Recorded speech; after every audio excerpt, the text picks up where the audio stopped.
All right, welcome everyone. We're Semblance of Sanity. I'm Caleb. I'm Jacob. And we're here for Monster, episode 32.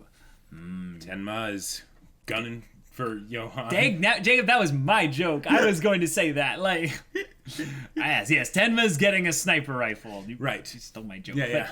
But okay, so Tenma getting a sniper rifle is probably one of the smartest things he could do. One of the smartest things he could do, but the fact that it's taking a week, I think that means it's almost guaranteed Johan will know about the sniper rifle transaction being done. And given that we are in Johan's territory, Munich is his ground. Yep, he has been here for at least a decent amount of time. And he is moving things. He is moving things behind the scenes. He is not just behind the scenes now. Like it's starting to have some public front scenes. But I'm saying that we don't know why Schuld is going to all these companies. We don't know why. Yes. Those companies are now starting to do a little Johan's bit methods are all behind closed doors. We don't know exactly what he's doing. Right. We just know he's moving. Yeah. It's kind of the thing that you can always assume that Johan is doing something, but it's the idea that it's equally scary when you can see him, but you still don't know what he's doing. So looking forward to that whole thing.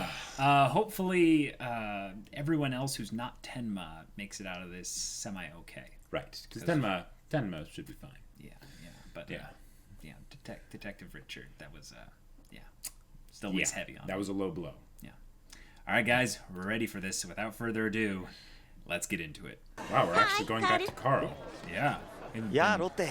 Hey. 今時間ある？いや、あんまり。何？ちょっとお茶でもどうかなって思って。ごめん。今ちょっと急いでるんだ。それじゃ。今度のダンスパーティーなんだけど。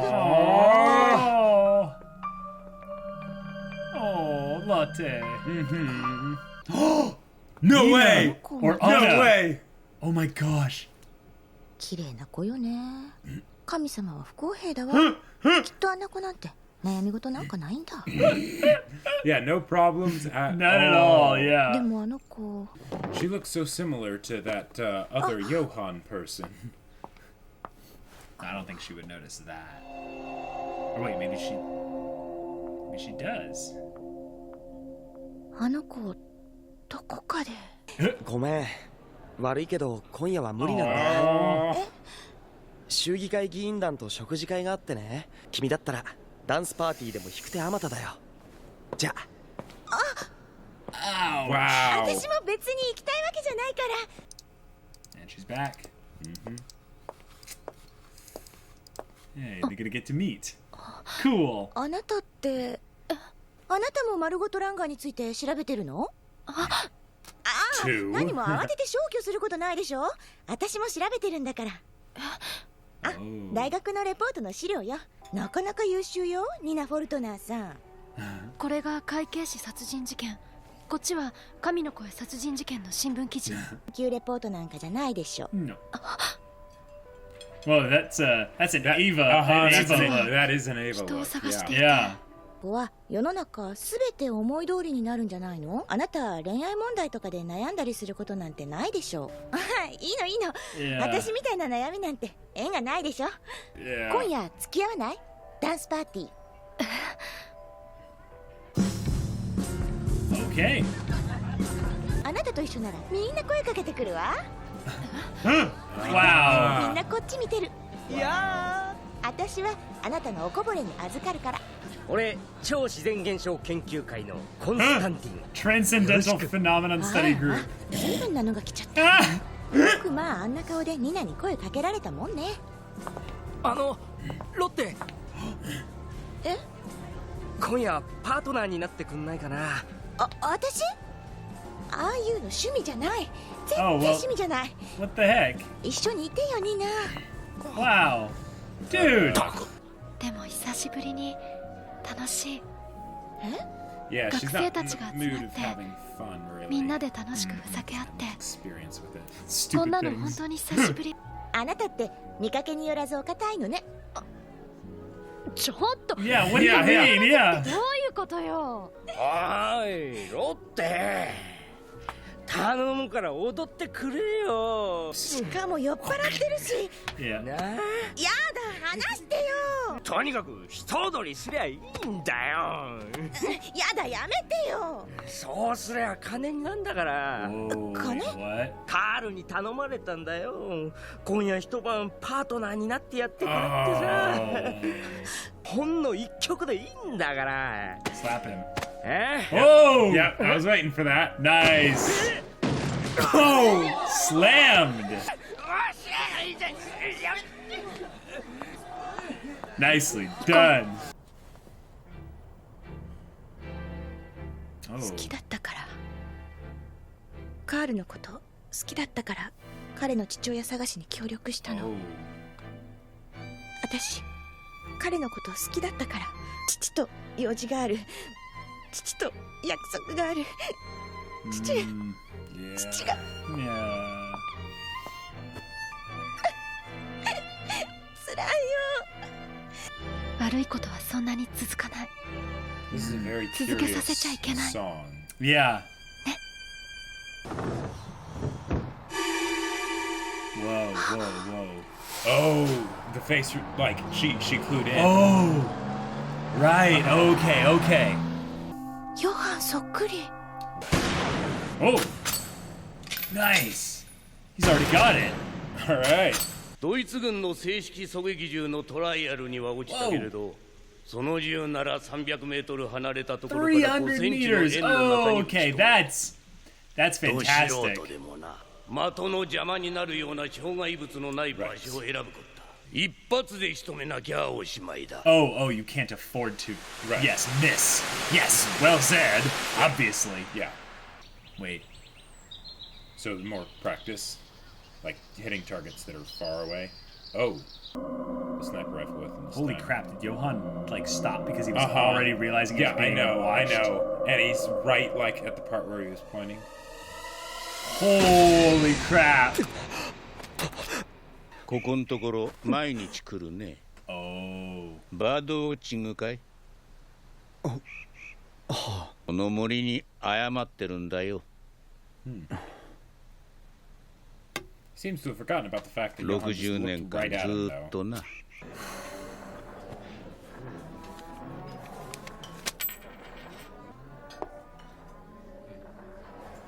なんだい、自慢の料理なのにほとんど手をつけてないじゃないか。 Okay, so maybe some of it. I mean, Oh, they're doing the scratching you thing can, again. You can hit his, you can hit him in the chest. That's where you want to hit him anyways. Well, no, you'd go for a kill shot. No, the chest is kill shot. Bullet that big. I'm with you. Yes, I'm just saying that like that's what you do when you're going to put two in the chest, one in the head.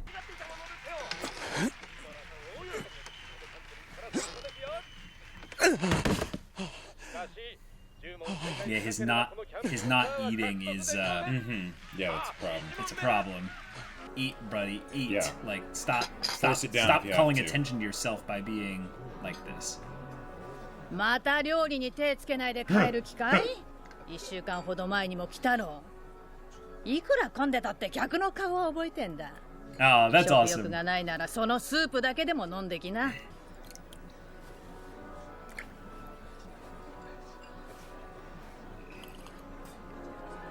The guy who saves lives is now Yep, actively yep, thinking uh-huh. about taking Oh, a life. it's totally contrary. It's contrary to his nature. Yeah. この場所だ。 Oh my Is this the gosh. best place? I don't know. I don't know. think so. You're not high up. You know. Right. Like, how do you know you're not being spotted every Right. time you come in here? Yeah, now that he's resolved to do it, he's...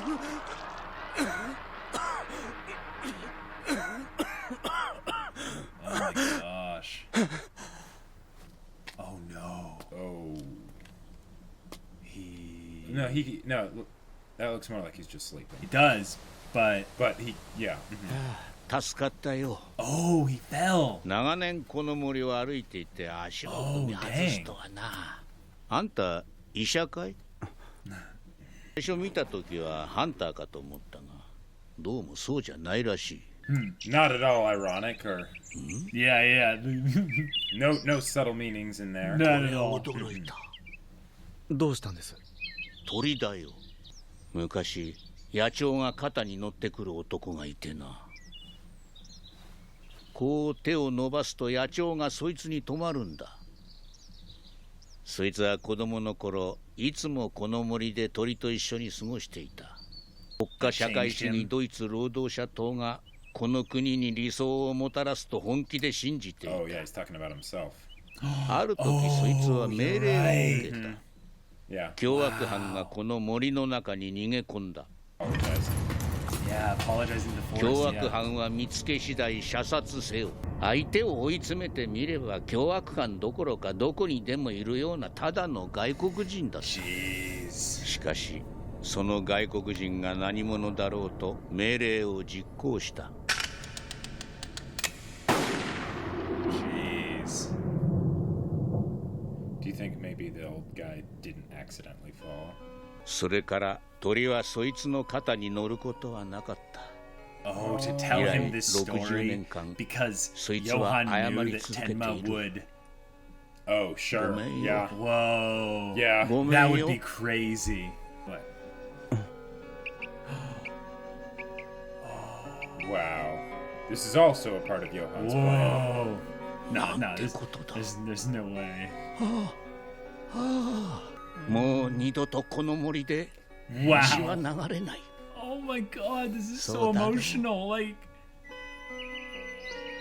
All this is right. a pretty good episode. That was a heavy episode. Yeah, it was a very heavy episode, but I loved the aspect of the dual storytelling in that Lotte with Carl and Nina/Anna, that whole dynamic there was really good because it sets up this foreboding, like you said, sense that Lotte is going to be instrumental in the plot before this whole thing is over. What if Johan was basically plotting this so that Schuld will die and then he'll use Lotte to kill Carl? Possibly. Like, I really do feel like we can never overestimate Johan. We can never really put something into his, like, maybe this is a part of his plan. We just have to kind of go sure and then see where it goes. Right. The idea that if we can imagine it, he can probably do it. He can probably do it. So there's that, which was really well handled because the whole aspect of rejection, but also knowing where someone else stands, so you try and like do what's best for them, but you end up actually hurting them even more because it's essentially just a rejection, but you're kind of taking the kind of the nice way out, but it's also kind of cowardly. Yeah. So that hurts. I totally resonate. And then of course Lotte being, you know, her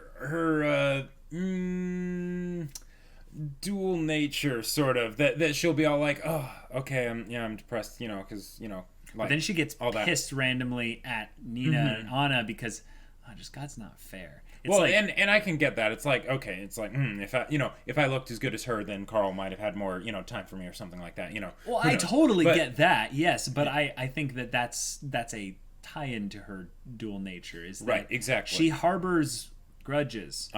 And most of them are self-internalized. Yep. So and Johan could absolutely be manipulated. Yeah. Like, this is the kind of thing where I think they set up more so the overt aspect of her connection to the plot, aka the Schulds. Right. So now we just need to know what she ends up doing. I really hope we keep seeing her in future episodes, because if we don't, then I'm going to get very scared. Because here's the thing. They ended her little bit there with her realizing she looks just like Johan. So if we don't see her in future episodes, then the assumption that I'm going to make is that she went to Johan and was like, I saw someone that looked just like you the other day. And he's like, oh, really? Dude, tell. Yeah. Which would be bad. But if we see her, then I can, then maybe that's not, happening. Right. Now, I think the big thing with that whole business is that, at least from the way the music was playing, I feel like this whole thing was already according to Johan's K-pop. Right, because that was not sad music. It was not sad music. And it wasn't like super scary music, but it's like... No, it was like warning, like warning, like warning. Intense emotions alert, you know, kind of thing. It was something where I almost was going to give a demerit in my mind to Monster for playing the wrong music at that time. But then I was thinking like, wait, no, Monster doesn't make mistakes like that. And so she had is those, it? She had those moments where she seemed off, like that part where she gave like a straight up Ava look. That might be just something that they did, or it might be foreshadowing it what's on the inside, and that she might snap and go a little crazy.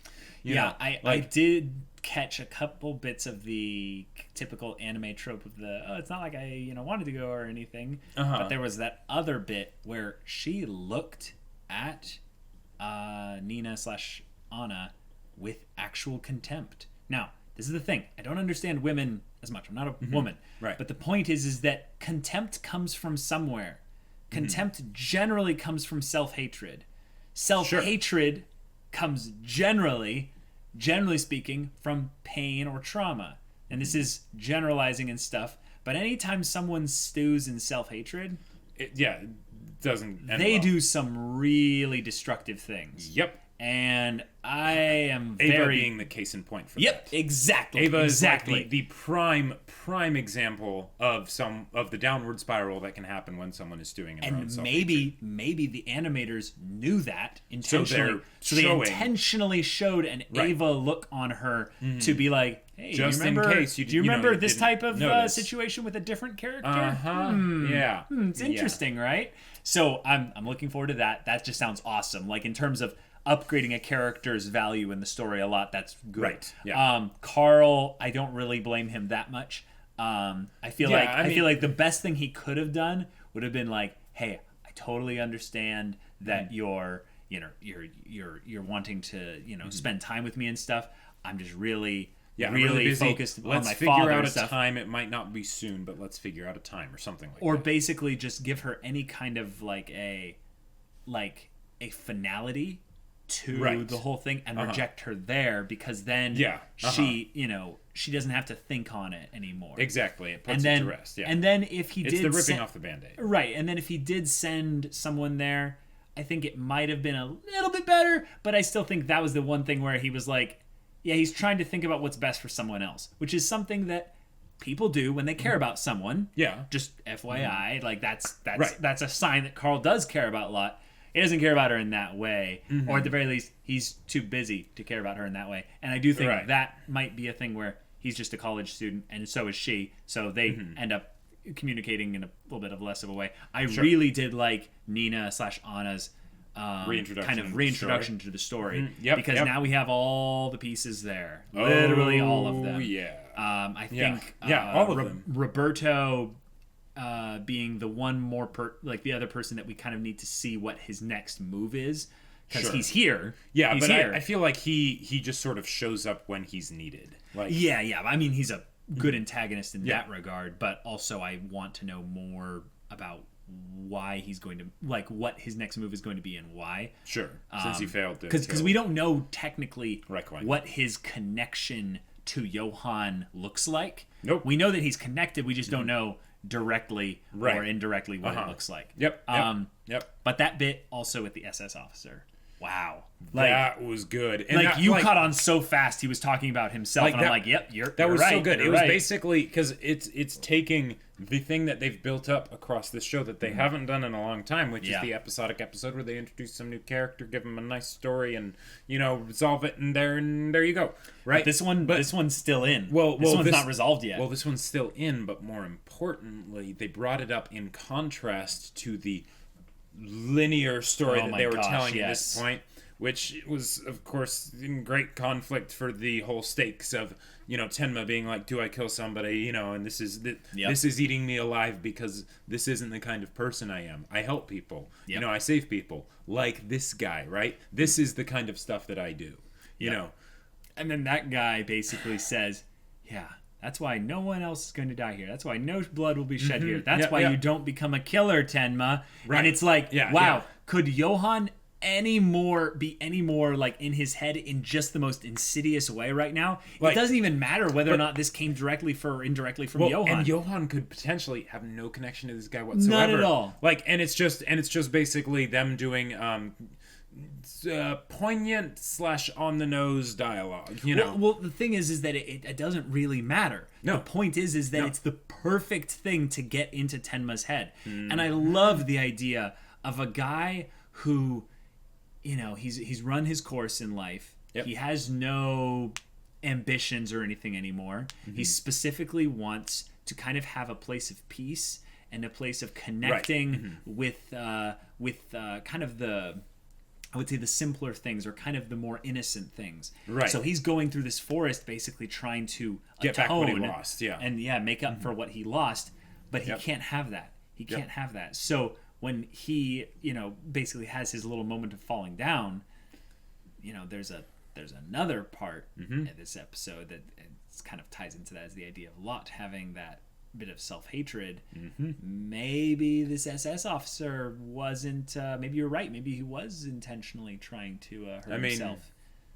I mean, there was no rope or anything near there, but who knows? And I mean, when you're old like that, fall can, you know, like, we don't know how high we don't know if he was actually climbing the tree or if he was just like he slipped, fell because he tripped or something. Well, right. Well, yeah, but yeah.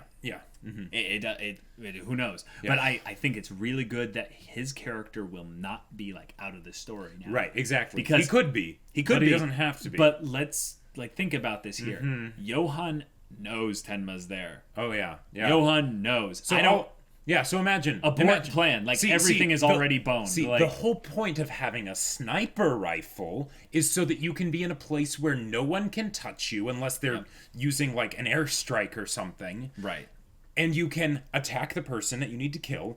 One shot, lethality, you know, they don't know you're there, and no one interferes. Yep. In this situation, not only is it going to be a place where there's all kinds of cover Johan could run to, Tenma might not be able to hide the sniper rifle to get in position, he might not be able to properly stabilize it, whatever, Johan could just see him, or what will Tenma do? Okay, Tenma might be able to kill Johan, right? Yeah. I feel like if he had the scope on Johan and he had the gun, he could pull the trigger. Yeah.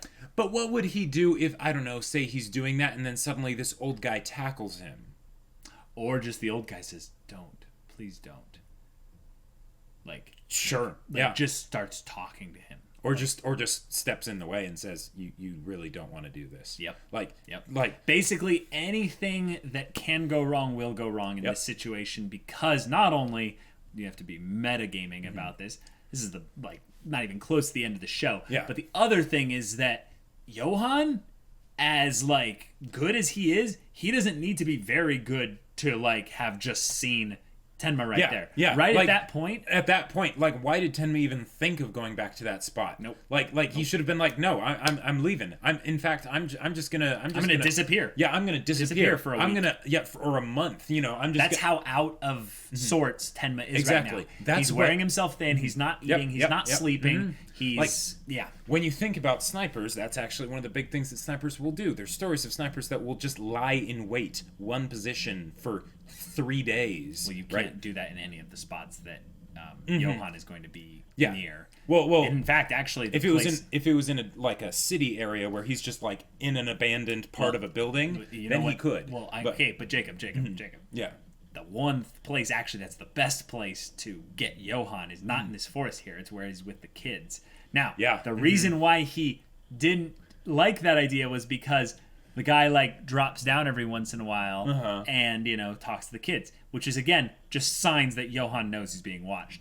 Right. Other thing is that Johan, I think, is using the kids to psych out the idea of Tenma being a killer, meaning that he's going to get other people hurt. He's going to ruin other people's lives. How are these kids going to be scarred for life psychologically, seeing this person that is just the best person in the world getting blown to bloody bits right in front of them? Yeah. So Johan is like entrenched in like amazing defense. Yep. And the thing is is that I don't even think he really cares about the odds of whether or not Tenma will just end up being in such a psychopath state that he just does it anyway. Okay. He is that, like, you know, confident. Yeah. In this whole thing. It's sadistic and sick and twisted and I love it. And it like, works so well. It works so well. Now, I just had an image. Okay. Okay. So you know how I mentioned the idea of Tenma just hiring somebody to do the actual cyber work for him. Now, Tenma wouldn't do that because it's not in his nature. He's such a good-natured person. He wouldn't doesn't even have the money either. Well, he might not have the money, but even if he did, he probably wouldn't put the burden of killing somebody on someone else. Yes, I agree. He would be like, no, this is something that I have to do, right? Because it's my decision and all that. If I can't kill them myself, then I should not make the decision to have them be killed. Right. But he needs to channel his inner psychopath and just turn off the emotions and the morality right now and just be like, this has to be done. Now, who's someone he knows who does that very well? I know, but Lung. But the thing is, Lung is not going to be helpful. I know. Not going to be helpful. Yeah. Lung is still in the middle of his character development. He is I not know, there yet. I just had this picture of like Tenma basically saying, "Hey, I'll let you bring me in if you do this one thing for me." I do think you might be catching on to something a little bit earlier than maybe you're supposed to. I do like the idea of Lung being used as the weapon against Johan that Johan never sees coming. It would be so cool. I'm thinking way later though, Jacob. Like let's project this out. If Tenma can't kill Johan here, why could he kill Johan anywhere? So does Johan have to do more atrocities in order for Tenma to weigh the risk? True. Yeah. It's kind of the morality question of, you see the train going down a railroad track. If you don't do anything, it will kill 5 people. If you move it to the other side of the railroad track, if you hit the switch, then it will kill 1 person. Adding 2 more people to the 5 people, that won't make it easier for you if you couldn't decide with the 1 and the 5. Exactly. So I think that Johan will have to commit like atrocity level stuff for that to work. Or like you said, you're tapping into the idea of Johan giving up essentially and having to pass the burden on, and that's part of Tenma, you mean? Did I say Tenma? You said Johan. Oh, okay. Yeah. That Tenma will basically give this to someone else, like maybe Anna/Nina or Lung, and then they, they're the ones that they're the ones that end this. And Tenma is essentially scarred by the whole thing, and he kind of loses in that regard because he maybe orchestrates it, but that's probably the one way that this could actually go that route. I don't see Johan self-destructing through all of this. No. I could see him basically getting into a conversation and kind of just like kind of being maybe dissuaded by a specific conversation of sorts, but it's moments like this. It's moments like this that are going to etch into stone Johan's near invincibility. Exactly. Yeah. But that's the problem. Is that he's not invincible, but it's a psychological thing that he's implanted in Tenma's head. It's brilliant. Tenma is being affected by the fear of Johan more than almost anyone else in this show. And I love it. Seen. I love it so much. It's perfect. See, because it's the kind of thing that's designed to piss you off as the viewer. Yeah. But the thing is that like that's real. Fear is disgustingly insidious. Yeah. And also the other thing is that people in their own nature aren't killers. Like, I know that there are people out there that have, like, some switch flipped and there's something wrong with them. But this is the themes of Monster. It is not Most people. In fact, nearly everyone, basically. Otherwise, they're trying to make the point that Johan might be one of those ones that just had the switch flipped. But you look at what Johan kind of went through and stuff. You look at kind of that, kind of setup here. Sure. Johan is still, in Tenma's mind, someone that could potentially be saved. And I think that that's why Johan, as an existing force of like an existing malevolent Machiavellian force, he is basically there to remind us that the monster does exist. There are people that are born this way. But most people, and that's the thing that Tenma probably has to reconcile with, is that not everyone is, basically hurt into their line of hurt, hurt people kind of thing. Right. But that might not be Johan. Johan might just be a monster. But even if he is, the fact is that that's in the past. Johan is at a place where he is doing way more harm than good. But see, that doesn't matter to Tenma. That doesn't matter to Tenma. I know. And it's brilliant. Like, Tenma's characterization is the one that you would need to have in order for there to be this much internal conflict surrounding the whole thing. Because he now has the capacity to physically do the deed. Like, he has the training, he has the abilities, he has the technique, he has the material, he has even the inn. Like, he's scoped out the areas. Here's a question for you. Yeah.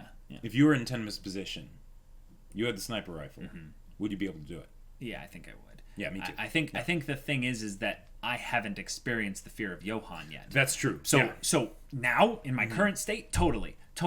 If I put myself into Tenma's shoes, no, I would be scared as hell. I would not even be coming near Johan. Like, literally, Jacob. Yeah. Like, I have so much of a survival instinct. I'm no hero, guys. I would just forget. Like, I would try to forget Johan exists. Like, and that's what everyone does. I think that's literally it. That's what everyone does, is they go, no, Johan's not real. I look away.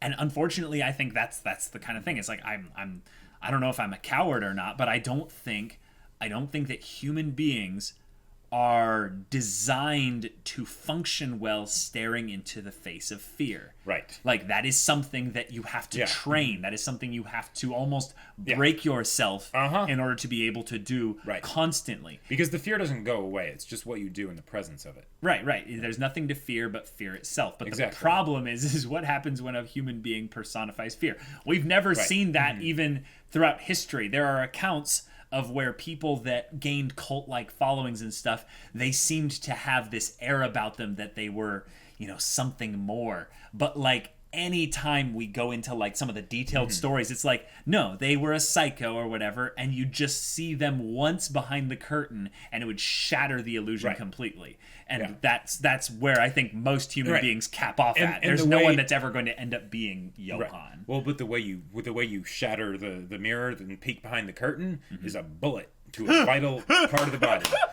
Like, I love that. Like, or an RPG shot, like that works too. If you just want to be absolutely sure. Let's kill the old man and his son. Yeah, hey, no problem. I mean, it's just brilliant though that Johan is this confident in not only his own manipulations but in his own meat shields that he's surrounded himself with.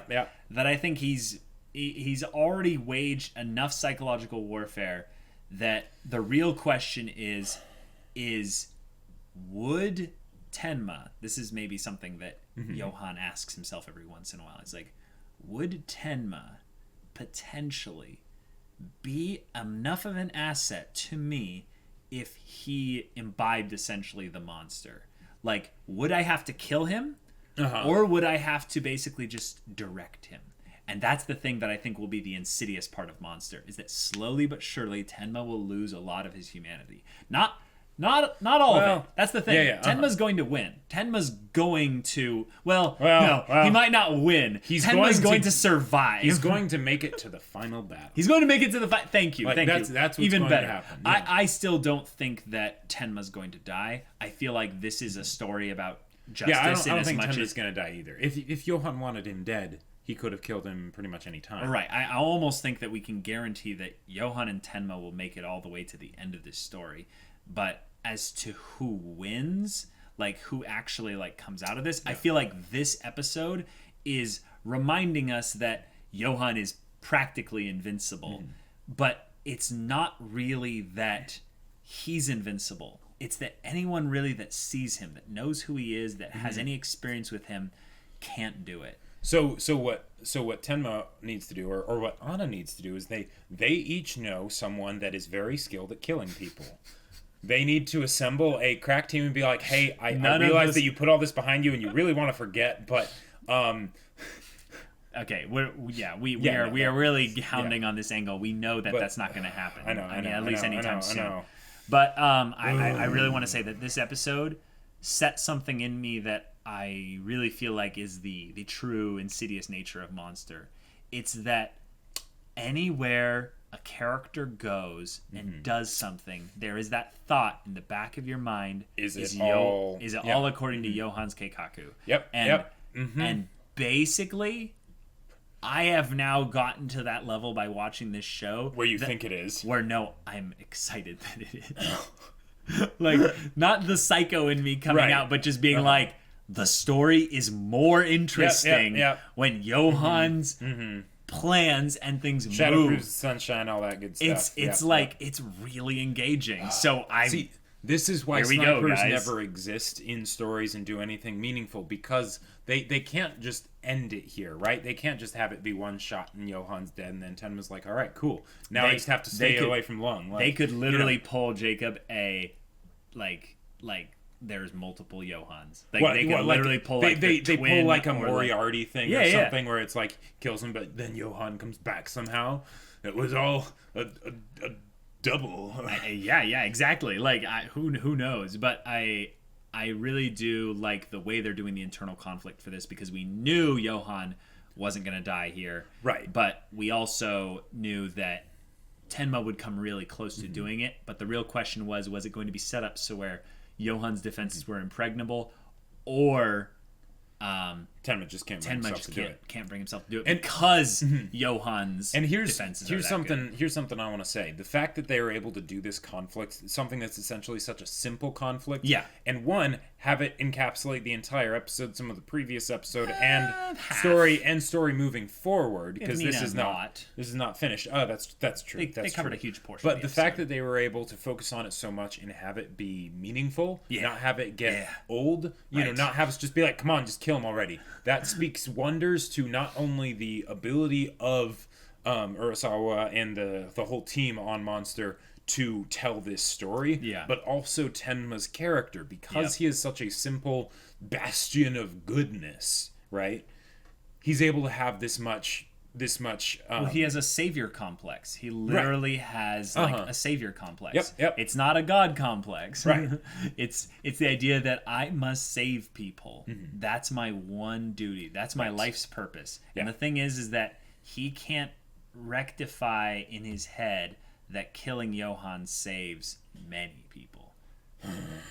Because it's trying to divide by zero for him. It doesn't compute. Right. It is literally causing his body to shut down. Right. Like, that's the kind of thing that, like, guys, like, we talk about fear. One of the after effects of fear is just stress. Oh yeah. When you get like that level of stress, it can literally kill you. Like, it can kill you. Tenma needs to start doing some yoga and some like meditating and and like other stuff. Like, take some vitamin B. Yeah, take some vitamin B.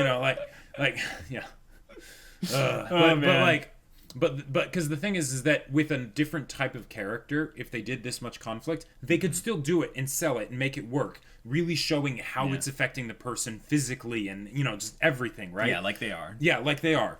But if they didn't have a character with such strong convictions like Tenma does, it would feel like melodrama. Or at least it very easily could. It could, yeah. Because like with us, right? When we talk about it, it's like, yeah, we think we would be able to do it. Oh, but then there's the fear aspect, right? But so that's fantastic that this show is able to do this, because I think of how this could go so badly in terms of story writing. In terms of story writing, absolutely. In a show or a manga or whatever that was not handled this well. Yep. So. Yeah, good stuff, guys. I mean, maybe Tenma needs some adaptogens as well, some serious stress relievers. But guys, it's a fantastic episode. If you want to watch the next episode's reaction right now, go check out the link in the description below for our Patreon. Yes. You can check out full-length reactions there. You can get in with us with our Discord. Sorry, I'm slurring words here and stuff. Johan's having an effect on them. Yeah, exactly. You can chat with us there about like non-spoilery monster stuff, stories in general, or whatever. And if any of that interests you, we'll see you there. But until then, we're Semblance of Sanity. I'm Caleb. I'm Jacob. And we'll see you all next time.